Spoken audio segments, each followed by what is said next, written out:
Ya, la clase de hoy día vamos a ver la unidad 1 del programa. Son los conceptos generales del derecho. De todas maneras, esta presentación después se las voy a mandar por correo a cada uno. Aunque igual Profe, a mí no me llegan. hay que A subirlo mí al no me llegan Moodle, sus correos. pero la otra vez que quedamos que era más cómodo para usted que se lo mandara por correo. Igualmente la clase la estoy grabando y se las voy a enviar. Profe,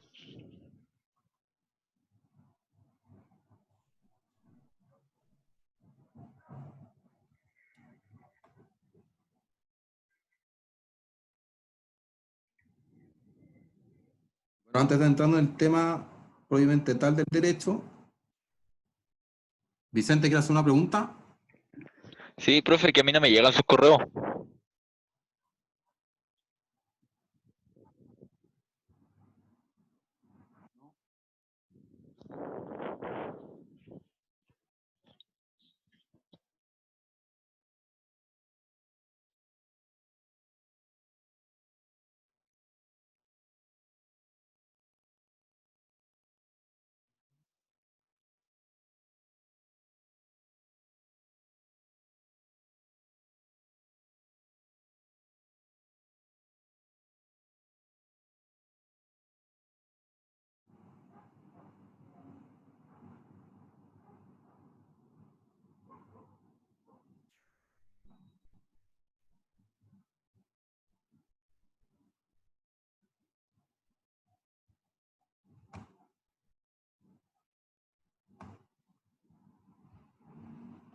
¿No me están escuchando o sí?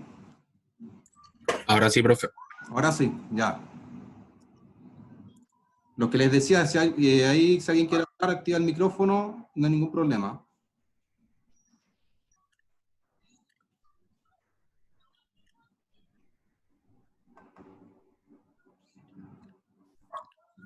Bueno, antes de ver las normas jurídicas propiamente tales, tenemos que referirnos a otro tipo de normas que rigen dentro de las sociedades. La doctrina se pregunta si el hombre nació, o sea, si las sociedades nacieron mediante un pacto social o la naturaleza, como decía Aristóteles, inherente al ser humano, ¿ok? Pero no queda duda de que las sociedades existen de partida para que todos los seres humanos puedan cumplir sus objetivos dentro de la vida, y lo más importante, y que por algo existe el derecho, es que no estén expuestos a actos de violencia o muerte como con cualquier estado de naturaleza. Por tanto, desde que los hombres se juntan en sociedades, empiezan a crear normas de conducta. En primer lugar se parte con las normas morales, también hay normas religiosas, luego hay normas de trato social, y finalmente hay normas jurídicas. En toda sociedad hay relaciones de solidaridad, de ayuda mutua y de conflicto. Y principalmente porque hay relaciones de conflicto, porque piensan que en toda sociedad hay necesidades limitadas y los recursos son limitados. Atendida esa dificultad, nacen las normas jurídicas, ¿ok? En primer lugar, como ustedes pueden darse cuenta, en su día a día está regido por distintos tipos de normas. Los que son creyentes también les rigen las normas religiosas. Por otra parte están las normas morales, que cada uno las crea o adopta y decide si las sigue o no. También hay normas de trato social, como por ejemplo saludar al vecino cuando ustedes salen de la casa. Y por último están las normas jurídicas, ¿ok? Todas estas normas, incluidas normas jurídicas, tienen en común que son medios de control social. Tienen por objeto regular la conducta de las personas. Buscan que las personas adecúen la conducta de acuerdo a lo que ellas prescriban, para con ello intentar que la sociedad y la vida en sociedad sea más vivible y se eviten los conflictos. Pero de todas estas normas, lo que caracteriza a las normas jurídicas es que estas normas son coercibles. ¿Qué quiere decir eso? Que existe la legítima posibilidad de auxiliarse de la fuerza pública para que las normas jurídicas puedan cumplirse. Respecto a las normas religiosas, ustedes no pueden acudir a ningún tribunal, a pesar de que existen los tribunales eclesiásticos, pero no pueden acusar a nadie frente a un tribunal para que exija a alguien a cumplir las normas religiosas, mucho menos las normas morales, porque las normas morales quedan entregadas a la conciencia de las personas.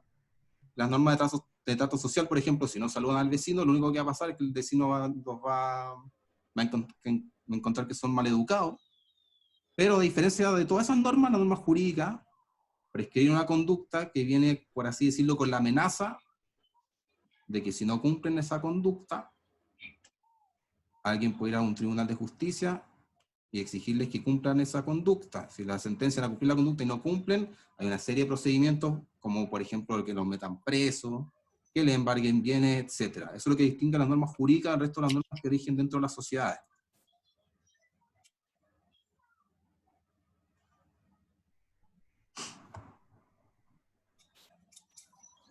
Luego pasamos al concepto de derecho. Recuerden que estamos viendo todo de manera muy general, las bases de lo que vamos a ver con posterioridad.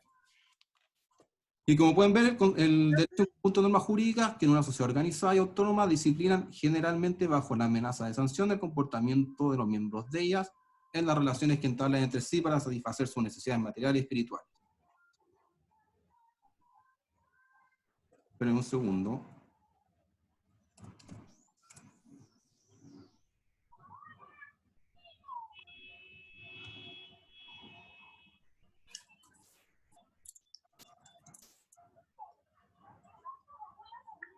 Bueno, en general, eso se habla cuando uno habla o se refiere al derecho, ¿ya?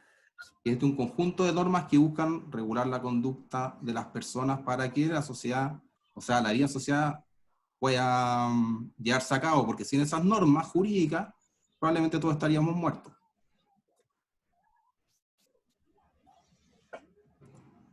Respecto al ordenamiento jurídico, la definición que estamos viendo es de derecho en general. Cuando la palabra derecho se refiere a una comunidad humana determinada dentro de un espacio y tiempo determinado, se habla mejor de ordenamiento jurídico.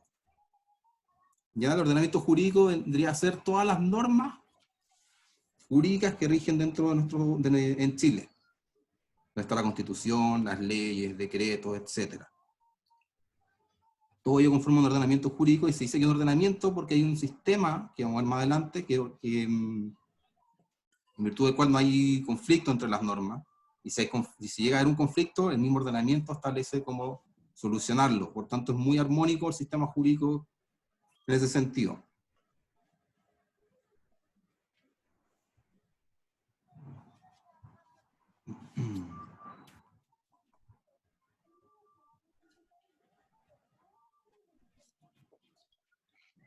Ahora, respecto a la pregunta, que las normas jurídicas, lo que las distingue de todas las otras normas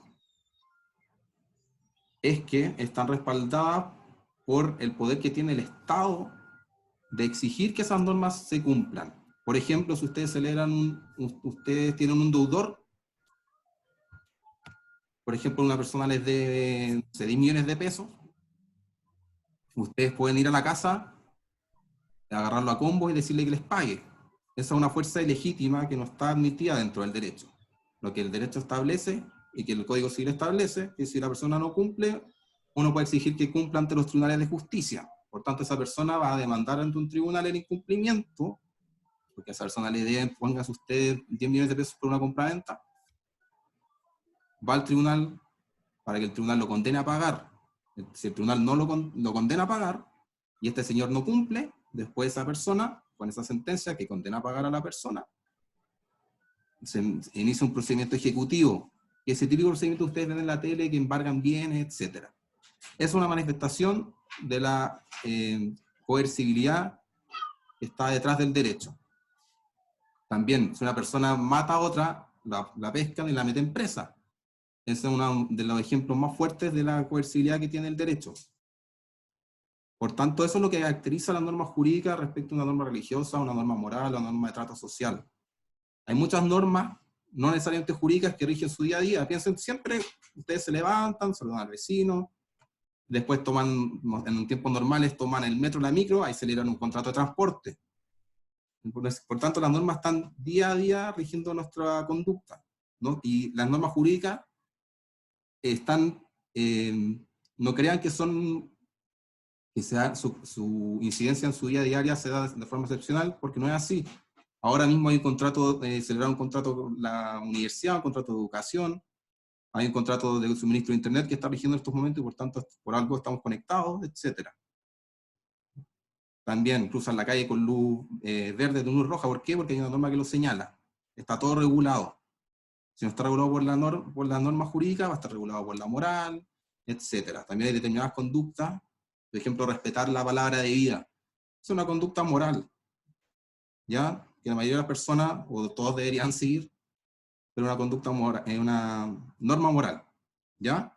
Pero si alguien incumple una promesa, no voy a ir a un tribunal que se le exija el cumplimiento. ¿Por qué? Porque no es una norma jurídica. Y lo que distingue a normas jurídicas es que también lo que regulan es mucho más fundamental que una norma morales o de trato social. Porque como yo les daba el ejemplo de si no saludan al vecino, van a quedar como maleducados, pero no va a pasar nada más que eso. Pero en cambio, si matan a una persona, se van presos. ¿Ok? Esa es la distinción.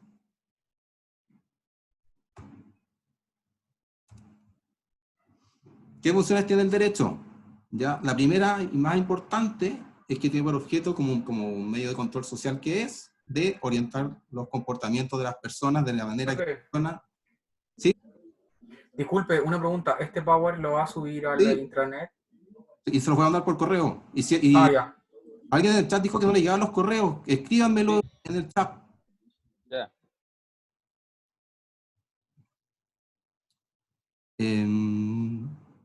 Bueno, como les decía, el derecho, su función más importante es que es un instrumento de control social.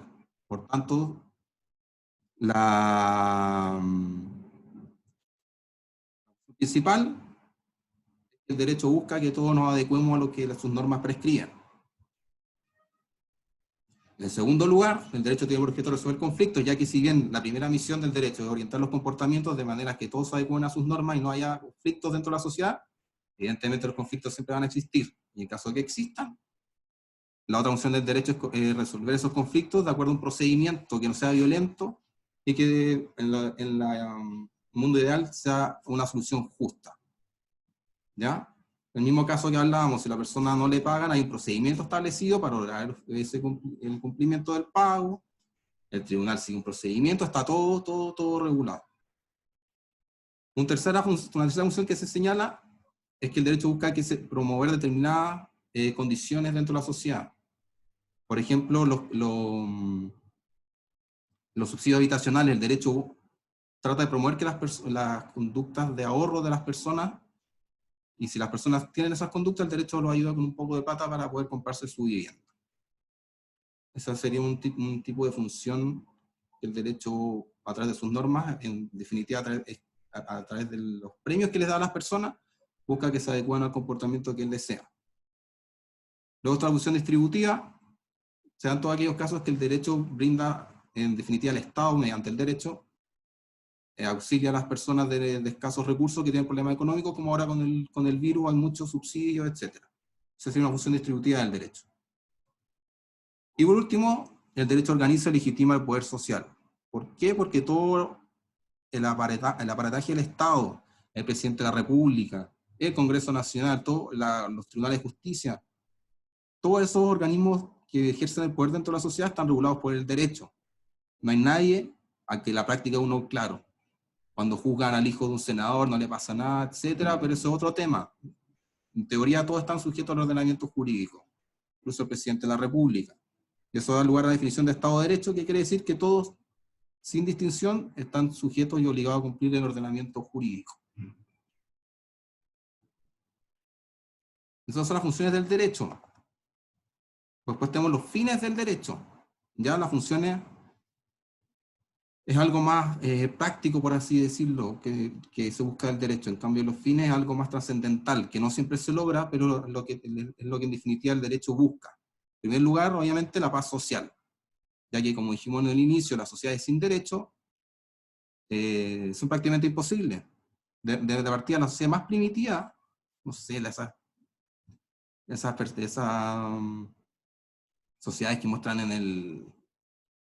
en la jungla, etcétera, en el Amazonas igual tienen códigos de comportamiento. Si bien no hay un Estado que ejerza ese control, sí o sí hay normas, ¿ok?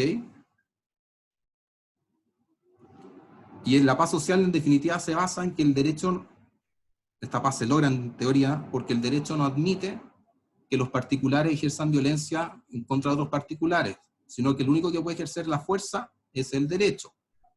Por tanto, si hay un particular que daña a otro particular, por ejemplo, lo mata, le pega, etc., el derecho lo va a sancionar porque el único que puede ejercer fuerza es el derecho, para evitar que el resto de las personas se maten entre sí. ¿Ya? Por tanto, el derecho ejerce la fuerza para evitar la fuerza. Esa es la idea de lo que se busca con la paz social. En segundo lugar, y no menos importante, es la seguridad jurídica.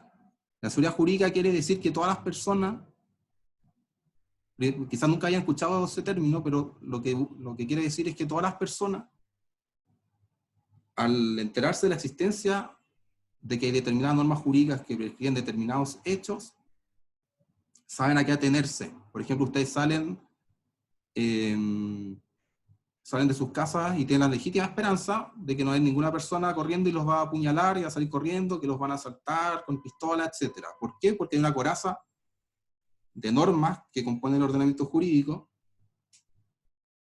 que les crea la legítima expectativa a ustedes que pueden salir tranquilamente a la calle. ¿Ya? Que existan normas jurídicas y que uno pueda enterarse de cuál es su contenido y que existan en forma previa las conductas que tratan de regular, permite que todas las personas, le insisto en el término, sepan a qué atenerse. Por ejemplo, celebran un contrato de compraventa, saben lo que va a pasar si la otra persona no cumple, ustedes no incumplen, saben que para cruzar la calle hay que hacerlo con luz verde y no luz roja. ¿Por qué? Porque hay normas que establecen ese tipo de conductas y eso crea una seguridad, porque todos sabemos cómo nos tenemos que comportar y cómo tiene que comportarse el resto de las personas. Y eso en teoría elimina la incertidumbre que rige la vida de las personas, porque hay determinados ámbitos regulados por el derecho que tienen la solución lista, por así decirlo. Que las normas regulen determinadas conductas de determinada forma, evitan la deliberación de las personas porque ellos ya saben qué se puede hacer y qué no se puede hacer. Por tanto,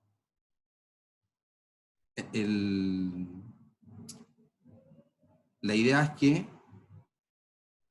estemos viviendo sin incertidumbre. Si ustedes han visto con el tema del virus, lo que más existe es incertidumbre. Nadie sabe qué va a pasar. Pero igualmente el derecho, ustedes se han dictado leyes de emergencia, etcétera, tratan de regular esas situaciones de determinada forma, que uno puede creer que es justa o injusta, pero eso es otro tema, pero igual lo trata de regularlo, ¿para qué? Para que las personas sepan a qué atenerse, que no haya tanto desorden, que uno sepa cómo conducirse. En definitiva, eso es la seguridad jurídica. Por último, la justicia. Yo les puse ahí, mejor dicho, el derecho sirve, se pueden vivir conforme a una teoría de la justicia, porque hay 1000 teorías de la justicia diferentes.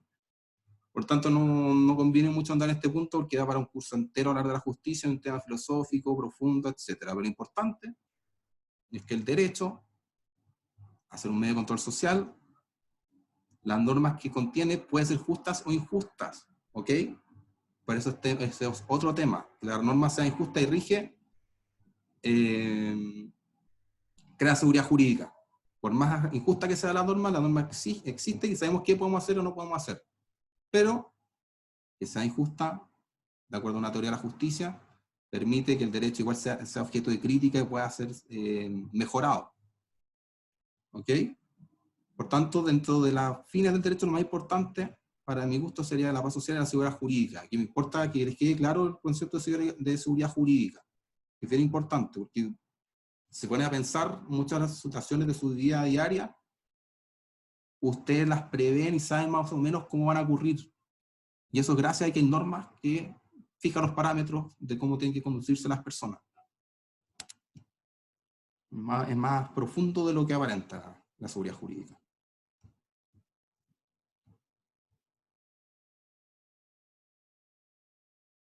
Hay una distinción básica entre el derecho objetivo y el derecho subjetivo.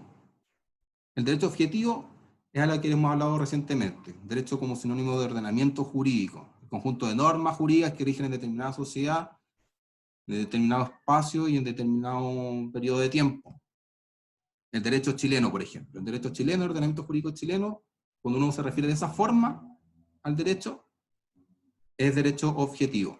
En cambio, el derecho subjetivo se utiliza para referirse al titular de un derecho. Por ejemplo, celebran un contrato de compra-venta, ustedes tienen derecho a que el comprador les entregue el producto.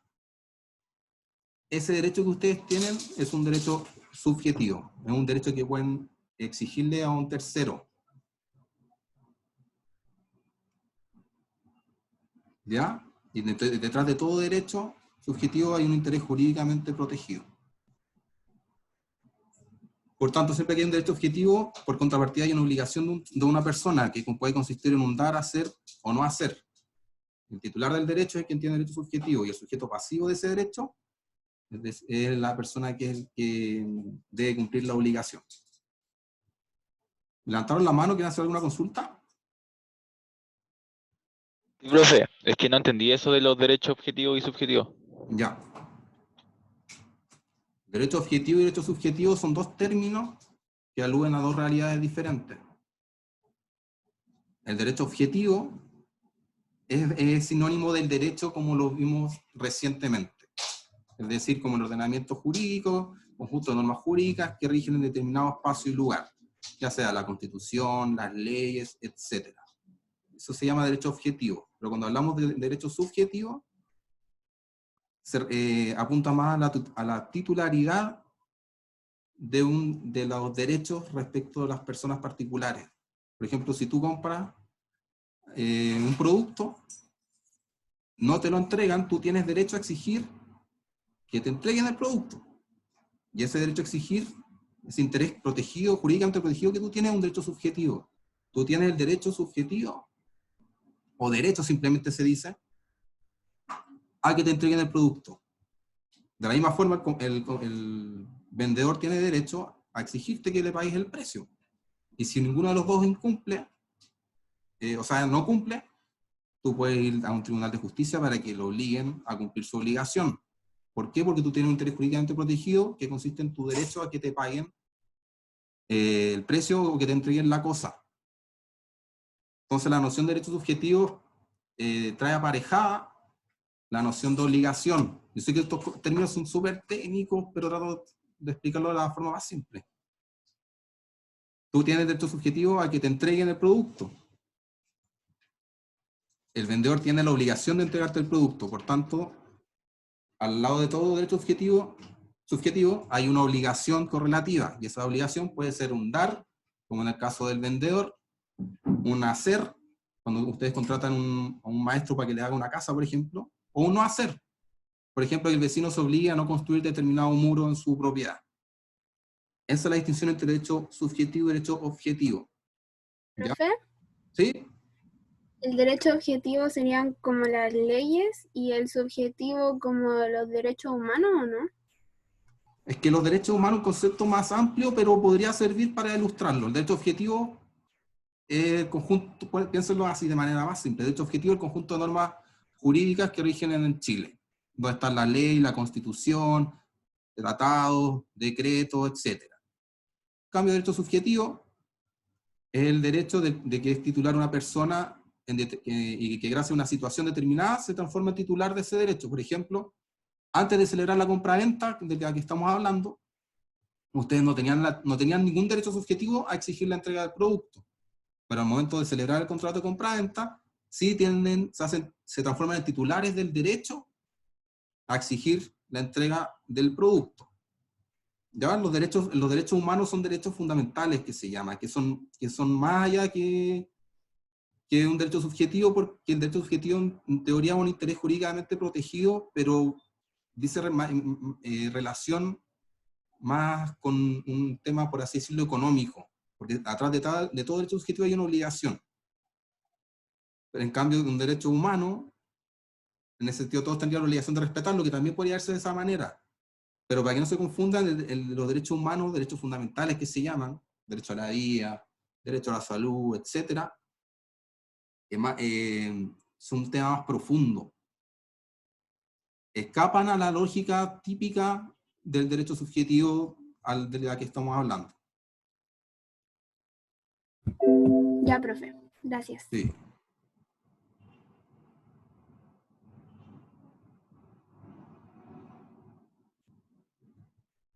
Por ejemplo, otro ejemplo, piensen en...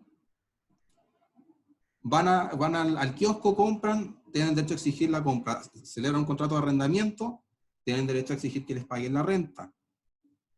En todo tipo de contrato, en todo contrato, hay derechos subjetivos y una obligación correlativa. Cualquier contrato, el contrato de Internet, gracias al cual nosotros estamos comunicándonos ahora, ustedes tienen derecho a exigir que les den el Internet. Por otra parte, la empresa tiene el derecho a exigir que les paguen mensualmente lo que vale la cuenta. Eso en definitiva es un derecho subjetivo. Tengo derecho a. Esa es más o menos la idea. Tengo derecho a exigir determinadas cosas respecto de otro sujeto.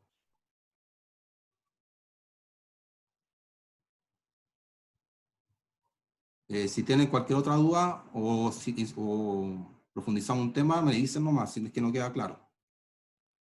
O sea, se podría decir que es como de interés personal el subjetivo. Claro, en definitiva el derecho subjetivo, tampoco no se enreden tampoco con que sea objetivo o subjetivo, porque puede darse a entender que subjetivo es como más... no tiene algún parámetro, etcétera, y objetivo que es bien recto, no. No se dejen llevar por el objetivo y subjetivo. Derecho objetivo, sinónimo de ordenamiento jurídico, del conjunto de normas que rigen dentro de una sociedad, que se componen por la Constitución, la ley. Cuando uno habla de ese ámbito, se refiere al derecho. Por ejemplo, mucha gente dice que los abogados estudian leyes. No es así, el abogado estudia derecho. ¿Por qué? Porque el derecho es una amalgama que está compuesta de muchas normas distintas. Dentro de estas normas está la ley, pero también está la Constitución, los tratados, etc. Así que nunca más digan que hay una persona como, tú estudias leyes. No, él estudia derecho, porque el derecho, en ese sentido, se ocupa derecho en sentido objetivo.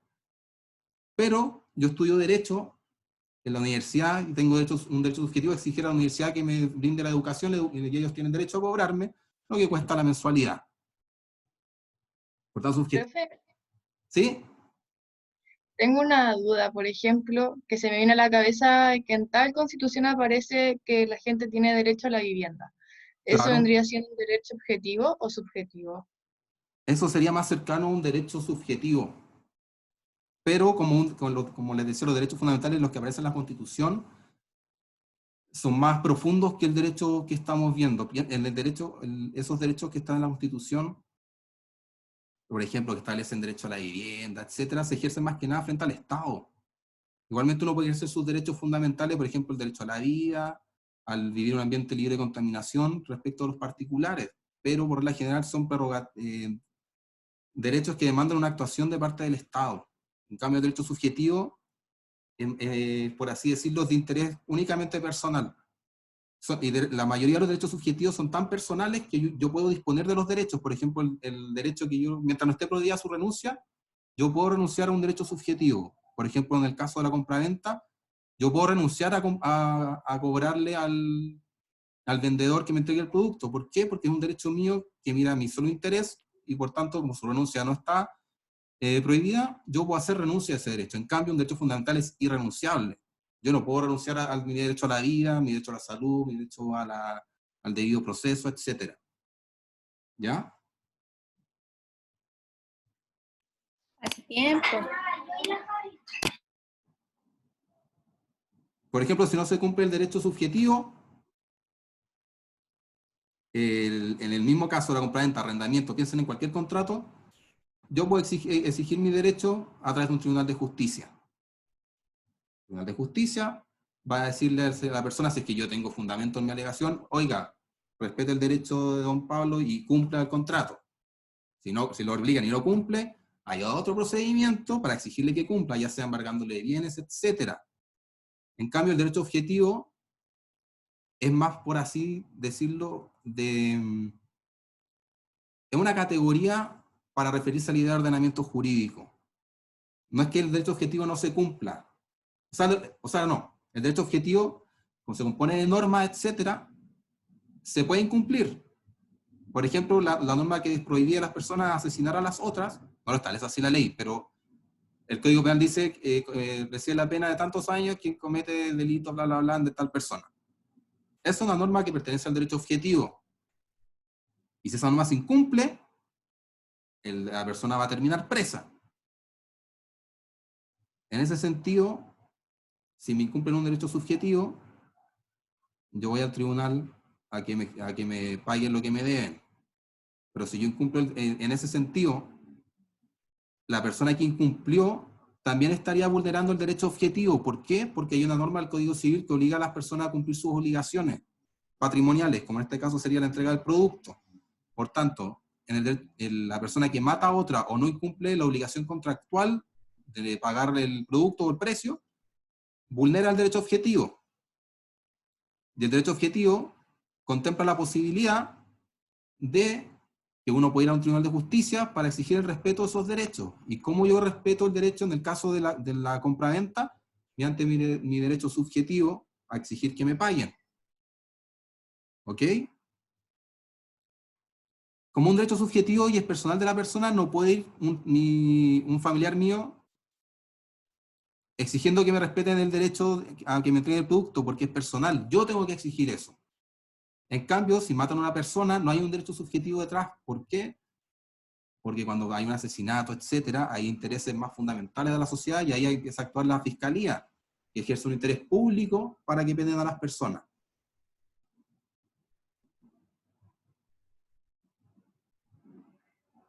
De todo contrato exactamente emanan derechos subjetivos. Y esa es la gracia de los contratos. Y piensen que ustedes diariamente celebran contratos. Ustedes pueden pensar que un contrato es algo latero que se hace en notaría, etcétera. No. Ustedes diariamente celebran contratos. Por el hecho de subirse una micro, celebran un contrato de transporte. ¿Ya? De ir a comprar cigarros al kiosco, hay un contrato de compra-venta. Día a día están celebrando contratos sin que ustedes se den cuenta. ¿Ya? Eso es lo importante. Definitiva, vamos a ver al final que el derecho, por así decir, hay un autor que dice que es como el aire que está en todas partes. Todo ámbito de la realidad, piensen en cualquier ámbito, está regulado por el derecho, y si no hay una norma particular que lo regule, va a haber una norma subsidiaria que va a servir igualmente para regular esa situación. Piensen en cualquier ámbito, existe hasta derecho eléctrico, derecho informático, cualquiera, ¿ya? Pero no se mareen tanto en esta distinción. Derecho objetivo, sinónimo de ordenamiento jurídico, sinónimo de conjunto de leyes, si quieren. Derecho subjetivo, derecho A. Soy titular de un derecho A, que me paguen, que me devuelvan mis cosas, etc. Es un derecho subjetivo. Si tienen cualquier duda, volvemos, así que no hay ningún problema en ese sentido. Las preguntas del chat las estoy leyendo y las estoy respondiendo, por si acaso. Luego tenemos qué hace que sean características las normas jurídicas del resto de las normas morales o religiosas o de trato social. ¿Ya? En primer lugar, la imperatividad. Las normas jurídicas, si ustedes se dan cuenta, no son un mero consejo como usted no puede matar a las personas, le aconsejo no matar a las personas, le aconsejo cumplir. No. Las normas dicen usted tiene que hacer esto, no puede hacer esto, o le está permitido hacer esto. Y si no cumple, le va a pasar tal cosa. Y me da lo mismo si a usted le gusta la ley o no, porque la ley es así. Preguntado que son normas naturales dentro del derecho, pero no se confundan, es bien simple, aunque esto es una discusión que da para años de discusión. Está por un lado el derecho natural y está por otra parte el derecho positivo.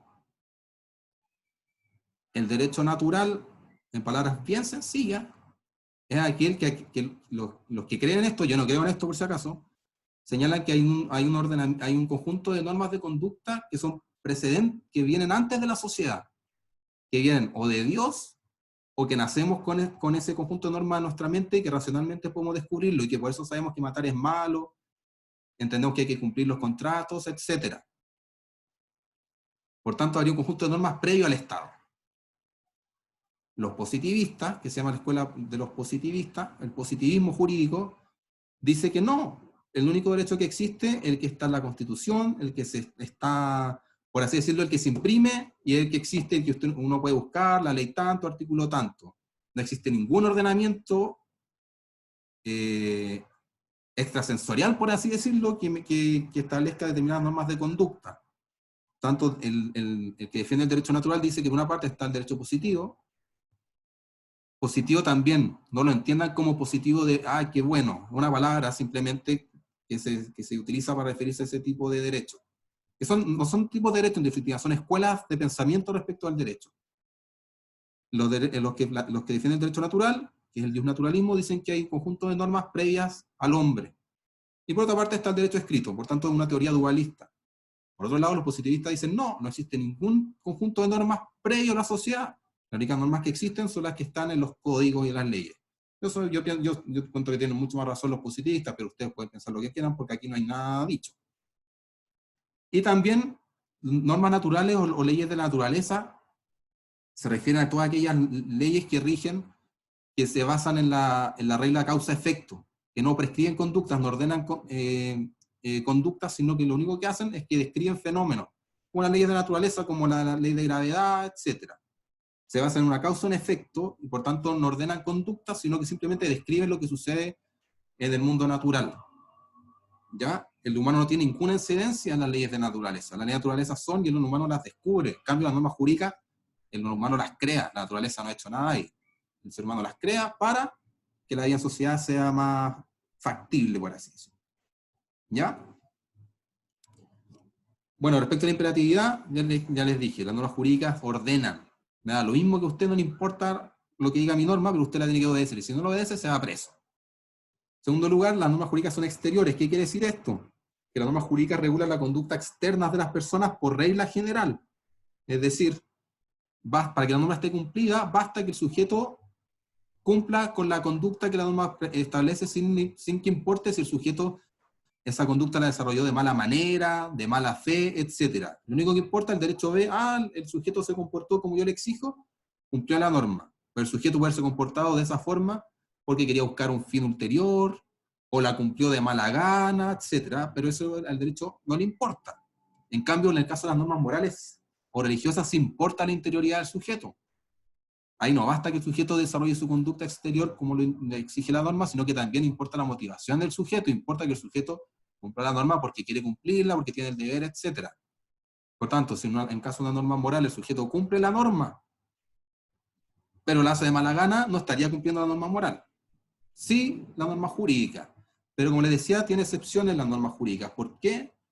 Porque en el campo del derecho penal le importa mucho la intención del sujeto al momento de desarrollar la conducta punible. Que el sujeto actúe dolosamente, es decir, con intención, o actúe culposamente, es decir, con culpa, interesa mucho. ¿Por qué? Porque en el caso que la conducta sea dolosa o con intención, es decir, por ejemplo, el sujeto quería matar, aquello va a dar lugar a un delito que tiene mucha más penalidad que un cuasi delito, que sería la misma situación en que una persona mató a alguien sin quererlo, por un descuido. Por ejemplo, iba manejando, no se dio cuenta y atropelló a la persona, pero no quería hacerlo. Por tanto, por la general, las normas jurídicas regulan la exterioridad de las personas, pero hay excepciones, como en el caso del derecho penal, donde sí que tiene importancia la interioridad de las personas.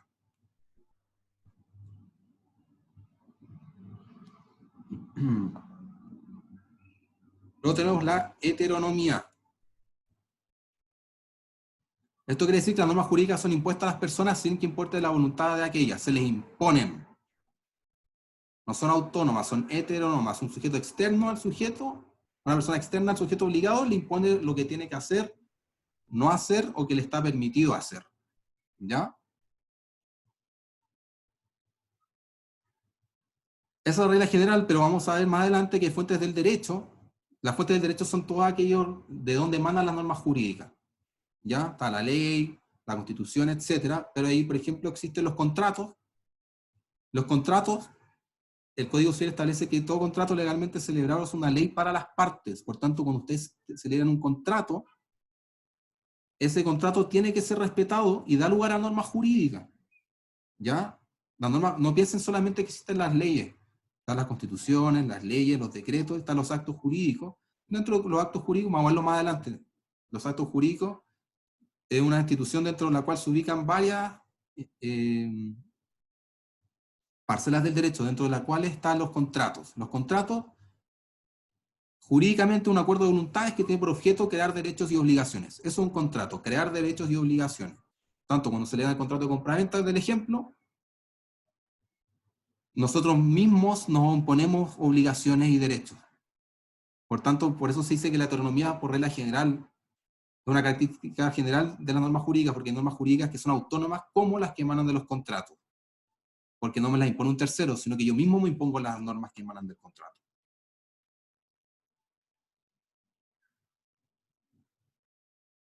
Sí, las preguntas lo ya no entendió, lo que entendió la exterioridad están bien, pero para resumir,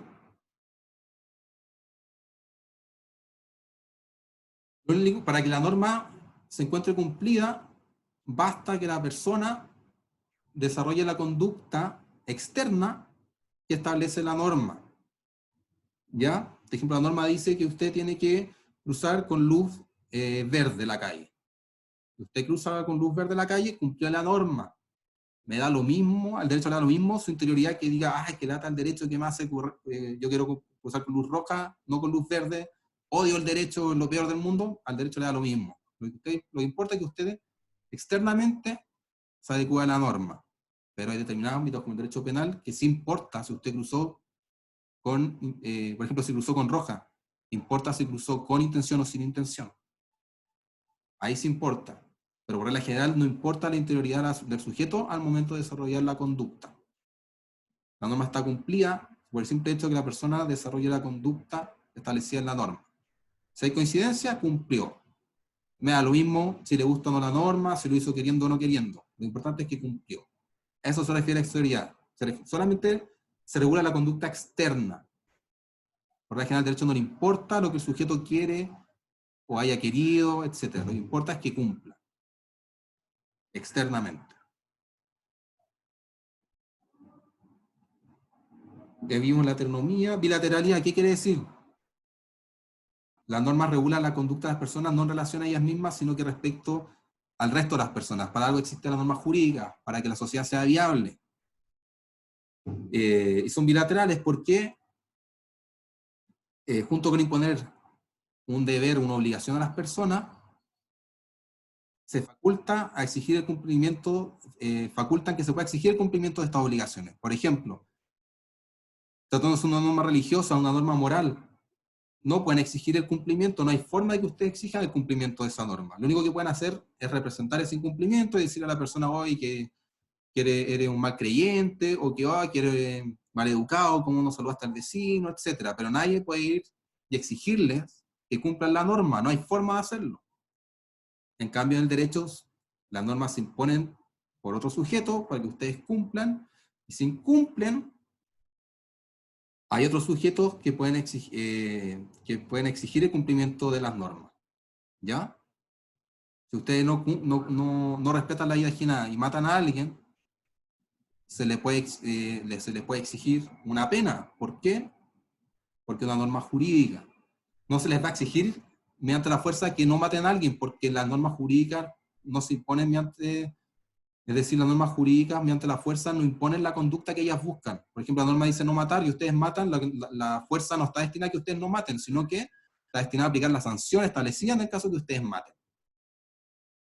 A eso se refiere la bilateralidad. Las normas jurídicas se establecen en relación a otras personas. No son normas de conducta para el sujeto aislado que las tenga que cumplir, sino que se cumplen siempre en consideración de un tercero.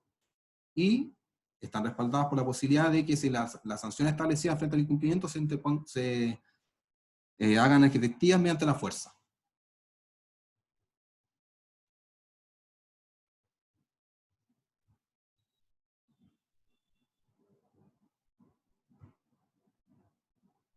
La heteronomía quiere decir que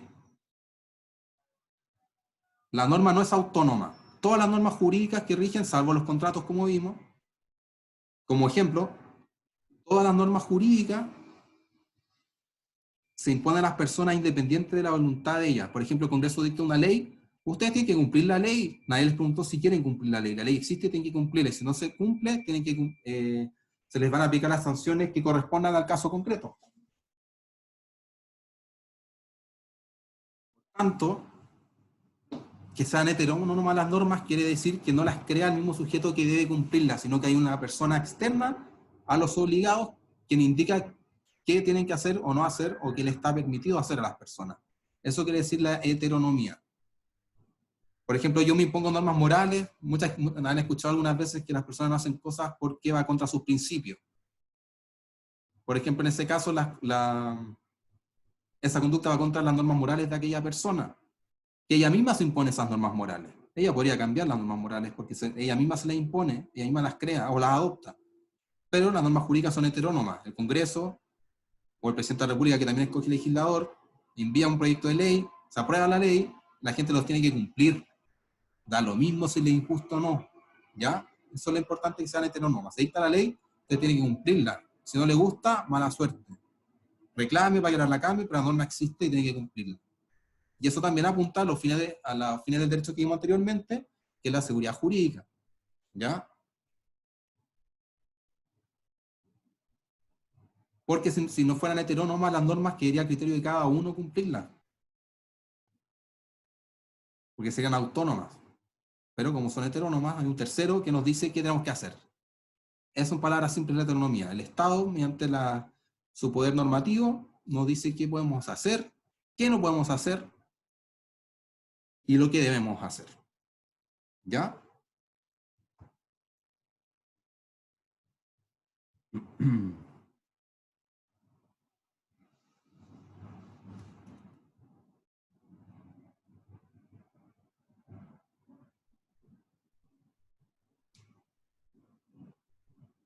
Están bilaterales las normas, les va a quedar más claro si la contraponen con una norma moral, o una norma religiosa, una norma de trato social, como no saludar al vecino. Si usted no saluda al vecino, nadie les puede exigir que cumplan con ese deber. A lo más el medio social los puede tildar de ordinario, este sujeto es picante porque no saluda al vecino, etcétera, mal educado. Pero nadie les va a exigir, nadie va a poder ir a alguna institución a reclamar porque ustedes no saludan al vecino y para que te le obliguen a saludar al vecino del futuro. Eso no existe. ¿Ya? Pero como las normas jurídicas son bilaterales, bilateralidad apunta a que las normas jurídicas, al igual que las normas de trato social, se establecen para con las otras personas. Las normas que rigen las leyes siempre van se ponen en el supuesto de la relación de persona a persona. ¿Ya? Y junto con imponer deberes que las personas tienen que cumplir, se puede exigir su cumplimiento. ¿Por qué? Porque todas las normas jurídicas están respaldadas por la coerción, es decir, la legítima posibilidad de acudir a la fuerza socialmente organizada para exigir el cumplimiento de las normas. Si usted no cumple, hay un tercero que le puede obligar a cumplir. Eso quiere decir la bilateralidad. Si usted no cumple, el Tribunal de Justicia lo va a obligar a cumplir. Puede exigir el cumplimiento de los deberes. Eso apunta a la bilateralidad. Si bilateralidad puede ser un término medio confuso porque quizás no refleja lo que queremos decir con la idea. En definitiva, la bilateralidad quiere decir que hay un tercero que está en condiciones de poder exigir el cumplimiento de las normas, a diferencia de una norma de trato social o moral donde nadie puede exigir ese cumplimiento.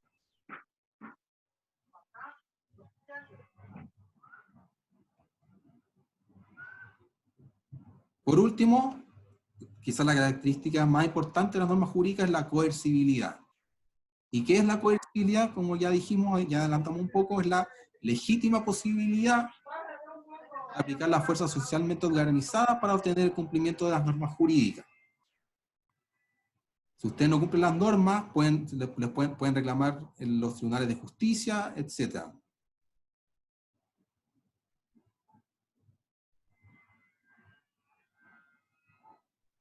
Las normas,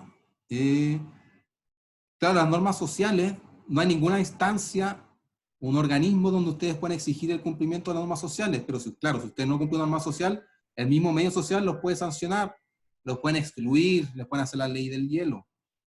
Pero no hay ninguna instancia, si lo piensan, si incumple la norma social, la sanción es difusa porque va a depender de cada norma infringida y de la persona, la tolerancia de la persona que ve esa infracción para manifestar el desacuerdo de que ustedes hayan incumplido la norma social. En las normas morales tampoco se puede exigir el cumplimiento porque depende de cada cual. Si usted tiene una norma moral y no la incumple, va a sentir remordimiento, pero nada más que eso. ¿Ya? Entonces, las normas sociales no es que no se pueda exigir el cumplimiento. Lo que quiere decir es que usted no puede ir a una institución establecida y acusar el incumplimiento para obligar a esa persona a cumplir, sino que lo único que va a pasar es que el mismo medio social los va a expulsar o le va a aplicar alguna sanción de tipo social. No sé, por ejemplo, en un pololeo y el pololo o la polola son infieles con el otro, el resto de las amigas o los amigos pueden rechazar a la otra persona. Pueden hacer la ley del hielo, etc. ¿Por qué? Porque hay norma social que es de fidelidad, lo queramos o no. Pero nadie puede ir donde algún organismo para que le aplique alguna sanción por esa conducta. Distinto si hay un matrimonio. ¿Por qué? Porque el matrimonio ya es un contrato y está regulado por el derecho, en cambio el pololeo no. ¿Ya? Ese contrato, eso sería derecho subjetivo, ¿no? ¿El de matrimonio? Sí. El matrimonio, pues, claro, el matrimonio podría tener el derecho a exigirle fidelidad a la otra persona. Pero, a diferencia de los otros contratos, si bien la ley establece que hay un deber de fidelidad ante los cónyuges, claro, uno no puede ir al tribunal y obligar a la persona a ser fiel, sino que el único efecto que tiene es que si el otro es infiel va a poder solicitar el divorcio. Por tanto, claro, yo no me atrevería a decir que el matrimonio es un derecho subjetivo. Los derechos subjetivos son más bien patrimoniales. Plata, piénsenlo así, plata. Me deben plata, me tienen que entregar algo que vale dinero, etc. En el matrimonio hay muchos deberes que son más morales, por así decirlo, pero que igual tienen consecuencias jurídicas, como la infidelidad, el maltrato, la violencia, etc. Dan causas para término del matrimonio.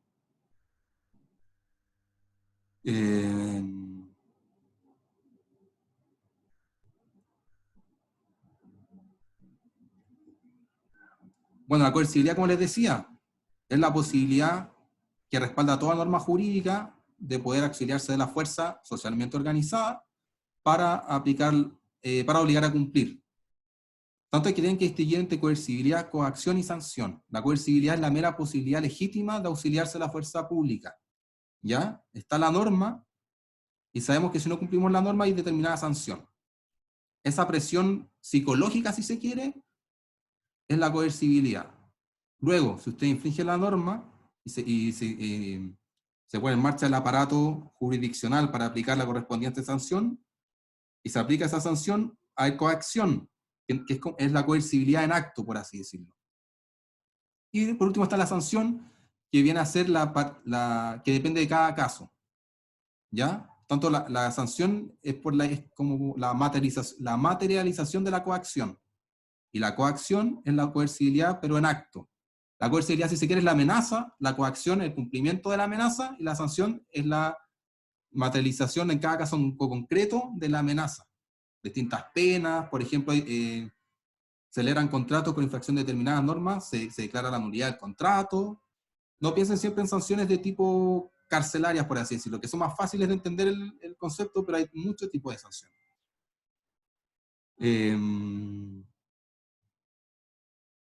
Las características que vimos son características de todas las normas jurídicas, pero cuando veamos la ley hay dos características más que vamos a ver.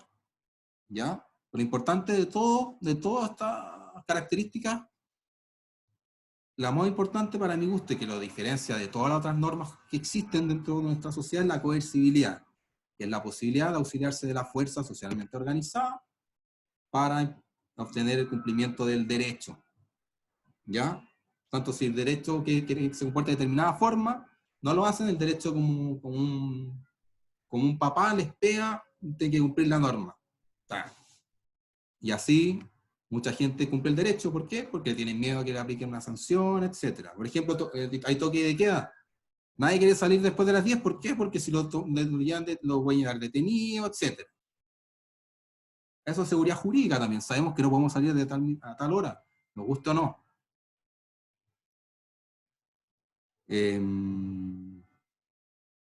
Por tanto, la coercibilidad, como les decía, no es la fuerza en acto, sino que es la posibilidad de aplicar la fuerza socialmente organizada. Por tanto, toda norma jurídica va a tener coercibilidad, pero puede que la coacción y la sanción no se den. Por ejemplo, hay un sujeto, un asesino, mata a una persona, se fuga, nadie lo encuentra y nadie lo encontró nunca.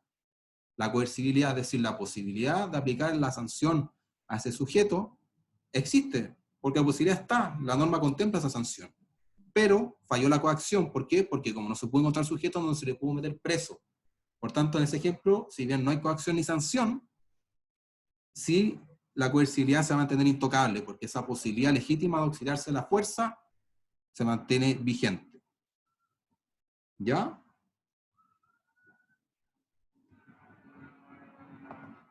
No sé si tienen alguna duda de la coercibilidad, que es el elemento que distingue todo el resto de las otras normas. Profe, ¿Sí? ¿podría repetir eso que dijo de que la sanción era la acción, creo? De la... Ay, no me acuerdo. Esta trilogía. La ¿De la qué? coercibilidad es la legítima posibilidad de auxiliarse de la fuerza para obtener cumplimiento de la norma. Es una posibilidad, ¿por qué? Porque puede darse. Y es legítima porque está regulada por el derecho. El derecho no aplica sus sanciones a diestra y siniestra arbitrariamente. Hay todo un procedimiento, está todo regulado para aplicar la sanción. Esa es la posibilidad. La norma está respaldada por la posibilidad de que usted, si no cumple, se le aplica tal sanción. Luego, usted no cumple, está la coacción, que es la coercibilidad en acto, es la expresión material de la fuerza. ¿Y cómo se expresa esa fuerza? A través de la sanción, que va a depender del caso a caso. Tanto la coercibilidad es la posibilidad de que se aplique la fuerza. La coacción es la aplicación de la fuerza y la sanción es la coacción, pero particularizada para el caso concreto. Eso podría, para que quede más clara esa trilogía. Coercibilidad, como les decía, es la amenaza, la coacción es la amenaza se cumple. ¿Y cómo se cumple? Con la sanción, que va a depender del tipo de norma infringida y el tipo de sanción que corresponda al caso a caso. Ya, profe, gracias. Eso. De nada. Luego tenemos el ordenamiento jurídico y sus divisiones. Como decíamos, el ordenamiento jurídico, piénsenlo así, que es una caja llena de leyes, de constitución, de decretos, tratados, es una amalgama de normas, de distintas jerarquías, etc. Pero, como vamos a ver, el ordenamiento jurídico se llama ordenamiento porque está ordenado, contiene normas que establecen qué hacer cuando no hay coincidencia entre normas, o las normas entran en conflicto. El ordenamiento jurídico contempla todas las maneras de solucionar distintos problemas que podían presentarse dentro de esto. Por ejemplo, hay un término que se llama antinomia, que sucede cuando hay normas jurídicas que regulan un mismo caso, pero se contraponen, una dice A y la otra dice B. El mismo ordenamiento establece cómo solucionar ese caso concreto. Y dentro de cada ordenamiento jurídico, como yo les decía, todo ámbito de realidad está regulado por normas, se distingue distintas materias civiles, materias comerciales, mineras, agrarias, laboral, penal, tributario, procesal, administrativo. ¿Ya?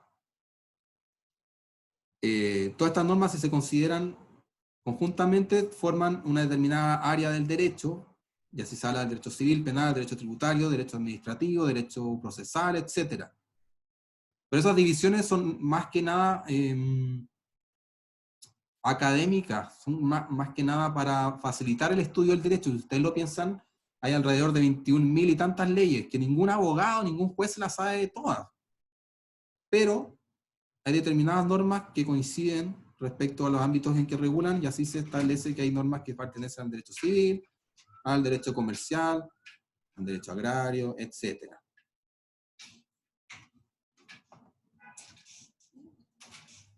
Luego, dentro del derecho hay dos grandes divisiones, entre el derecho público y el derecho privado. ¿Ya? Y en definitiva, lo que está detrás de cada una,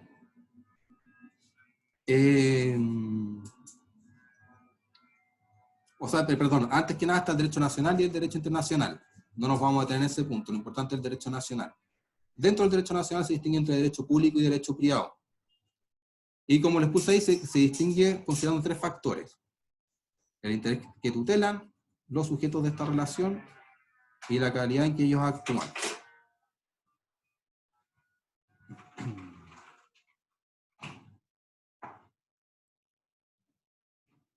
Lo que dije el ordenamiento jurídico es que, como su nombre lo indica, es un ordenamiento de diversas clases de normas que tienen diversa jerarquía y que la misma norma, o sea, el mismo ordenamiento establece normas para resolver los conflictos que puedan producirse dentro de este. Hay antinomias, que quiere decir cuando el mismo caso está regulado por normas diversas que establecen soluciones también diversas, el mismo ordenamiento jurídico establece la forma de solucionar esa controversia. Por eso se dice que un ordenamiento está todo jerarquizado, está todo solucionado, por así decirlo. Y dentro de cada ordenamiento jurídico hay diversas normas que regulan, como les decía, distintos ámbitos de la realidad, lo que da lugar al derecho tributario, derecho penal, derecho comercial, derecho económico, etc. Pero esas distinciones son para facilitar el estudio del derecho, ¿ya?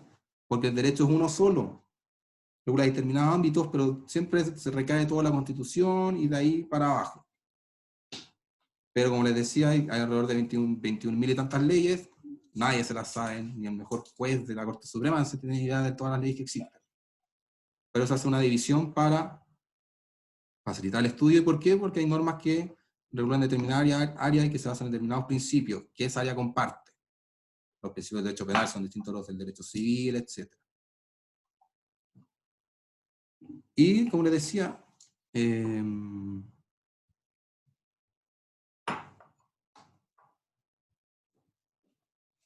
la gran diferencia entre el derecho público y el derecho privado atiende a tres factores, que son el interés que tutelan, los sujetos de esta relación y la calidad en que ellos actúan. Ahí el derecho público les puse la definición.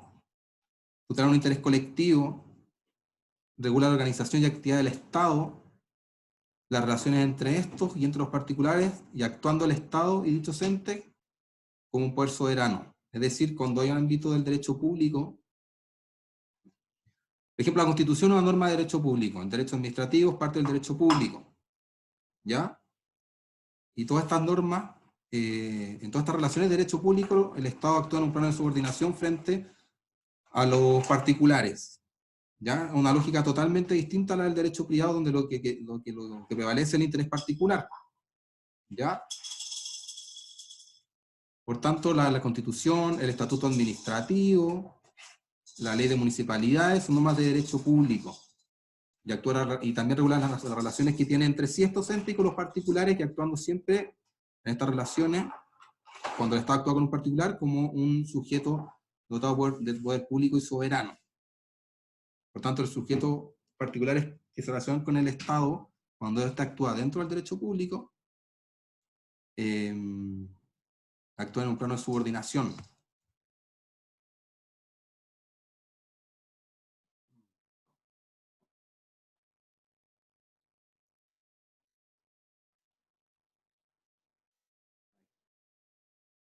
Por otro lado, el derecho privado considera un preponderante interés individual y regula las relaciones de los particulares entre sí.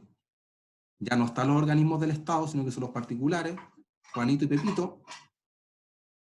Y también los organismos del Estado, pero cuando ellos actúan no como organismo del Estado, sino como un particular. Por ejemplo, de repente los ministerios actúan como un sujeto privado al comprar bienes, etc. Y ahí se rigen como un particular y se le aplica las normas a los particulares.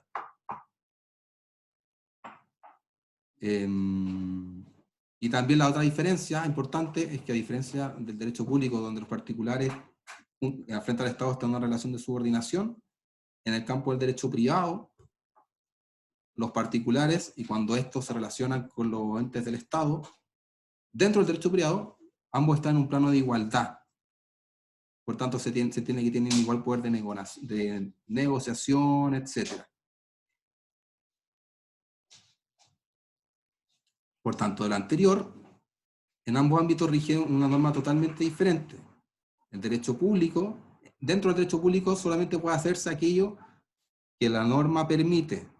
Por tanto, el Ministerio de Salud puede hacer solo lo que el ordenamiento jurídico le permite hacer. Y si hay algo que no pueda hacer, o sea, que podría hacer y que todos entienden que el Ministerio de Salud podría hacer, pero que no hay ninguna ley que le permita hacer eso, no lo puede hacer.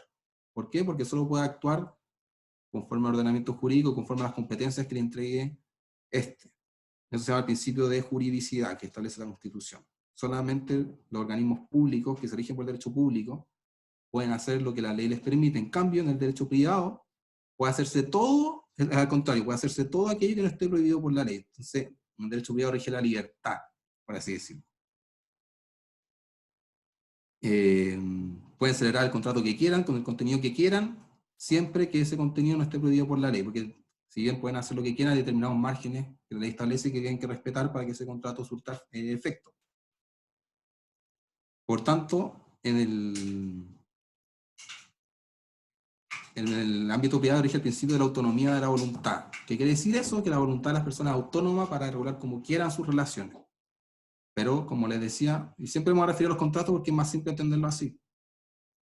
Celebran un contrato de compraventa, ustedes pueden establecer las normas que quieran, siempre que respeten las normas fundamentales que establece el Código Civil, y siempre que respeten también los parámetros que este establece, que no pueden disponer de objetos ilícitos, por ejemplo, no pueden celebrar un contrato de compraventa respecto a una persona, tienen que ser sobre bienes, por ejemplo. Eso es una límite que establece el derecho, pero respecto a todo lo otro, pueden hacer lo que quieran.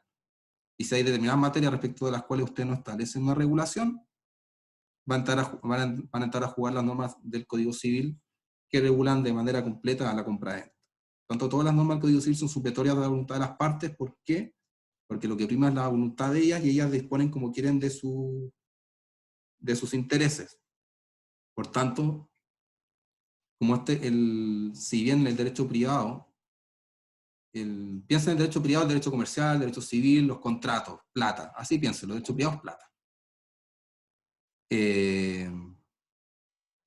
Supuestamente las personas actúan en un plano de igualdad, pero cuando ustedes van a contratar con Falabella, obviamente que no están en un plano de igualdad porque son ustedes contra una empresa gigante, millonaria.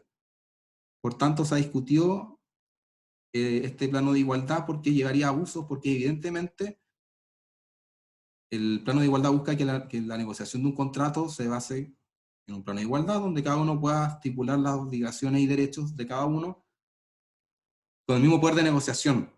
Pero ustedes cuando van a Falabella, le imponen un contrato, ustedes solamente le quedan la opción de firmarlo, que es un contrato de adhesión. Tanto acá no hay, por ese hecho se creó el derecho del consumidor, porque no hay una relación de igualdad entre las partes, porque evidentemente Juanito no se puede enfrentar a Falabella o piensen en cualquier casa comercial, o Entel, o Movistar, etc.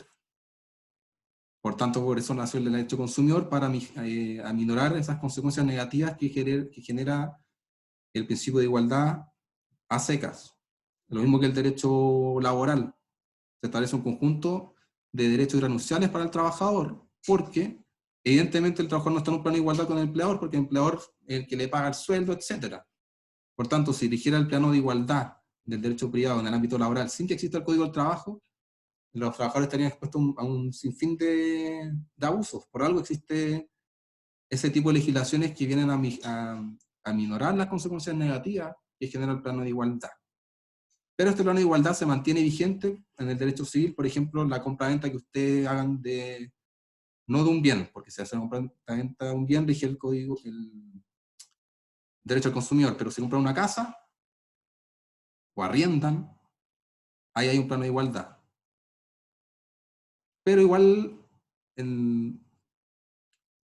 supuestamente todos tienen poder de negociación, pero no es tan así tampoco, porque ustedes si quieren arrendar, lo más probable es que pidan una rebaja del arriendo, y el arrendador no los va a rebajar. ¿Por qué? Porque hay otra persona que va a aceptar las mismas condiciones que le ofrece. Pero en teoría, igual se puede hacer, pueden negociar con ese tipo de personas.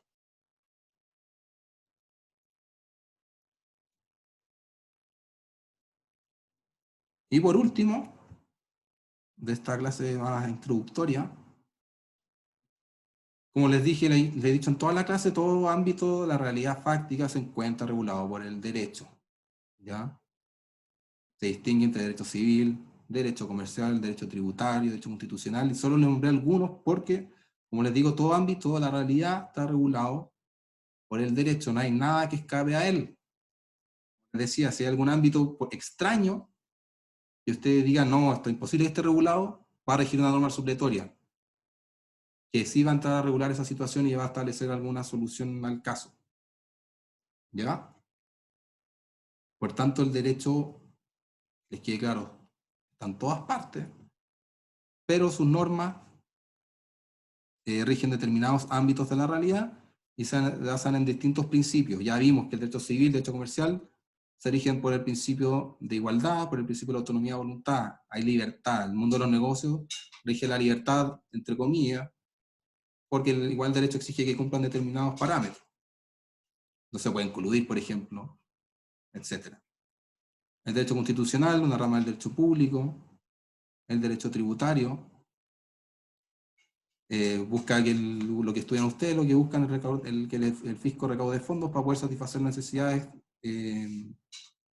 públicas de la población, etc. Está el derecho minero, aeronáutico, está el derecho eléctrico, está el derecho de los animales, por si acaso.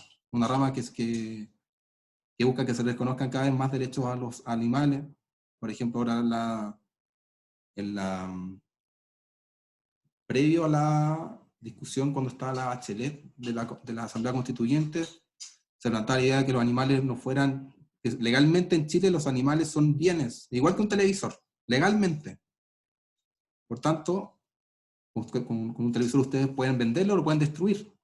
Por tanto, un animal también podría destruirse, pero igualmente el Código Penal se establecen algunos tipos que sancionan el maltrato animal, pero quiere cambiarse esa regulación de los animales porque sean animales sintientes, ¿ya?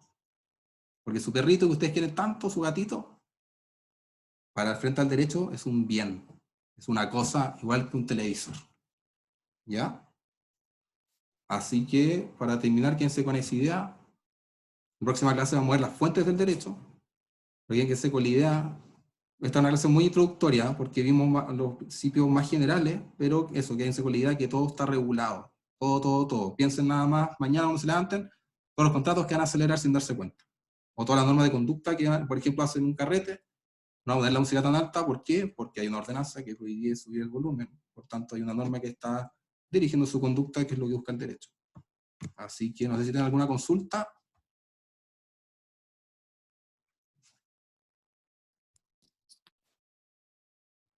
Les voy a mandar el Power y la clase, ¿ya? Así que quédense tranquilos.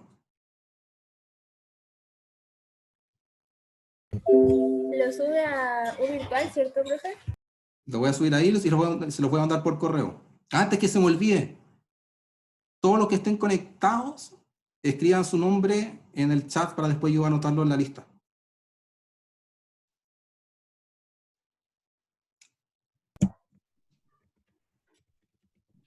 Puta, no estaba escribiendo.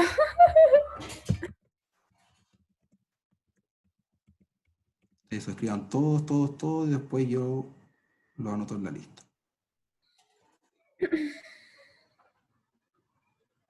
Mire, hay un Maximiliano Quintanilla. Uy.